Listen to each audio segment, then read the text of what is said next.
لبزانک دیوان کے زیر اہتمام بلوچی زبان کے نامور ناول نگار واجہ منیر احمد بادینی کی اعزاز میں ایک تقریب منعقد کیا گیا۔ پہلے سیشن میں منیر احمد بادینی کو ادبی خدمات اور ناول نگاری کی تکنیک پر سیر حاصل گفتگو ہوئی۔ بعد ازاں منیر احمد بادینی نے گفتگو کرتے ہوئے کہا کہ ہم نے عہد کیا ہے کہ بلوچی میں فلسفہ جنس اور معاشرتی رویوں کو تخلیق کریں گے۔ انہوں نے کہا کہ مجھے بحیثیت رائٹر اپنی زبان سے محبت ہے، کیونکہ زبان ہی میری وجود اور قومی تشخص کی بقا اور ضامن ہے۔ انہوں نے کہا کہ یورپ کی ترقی کا سب سے پہلا راز قومی زبان کی ترویج اور ترقی ہے۔ قوموں کی زوال کا پہلا مرحلہ اپنی زبان سے نفرت اور ثقافت کو پس پشت رکھنے کی سوچ ہے۔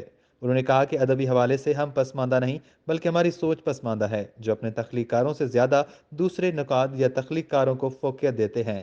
انہوں نے کہا کہ میں تقریر نہیں کرنا چاہتا، کیونکہ تقریر کرنا سیاستدانوں کا کام ہے۔ میرا کام اپنے لوگوں کے مسائل اور ان کے جنسی، معاشرتی اور ثقافتی پہلوؤں کی تخلیق کرنا ہوتا ہے۔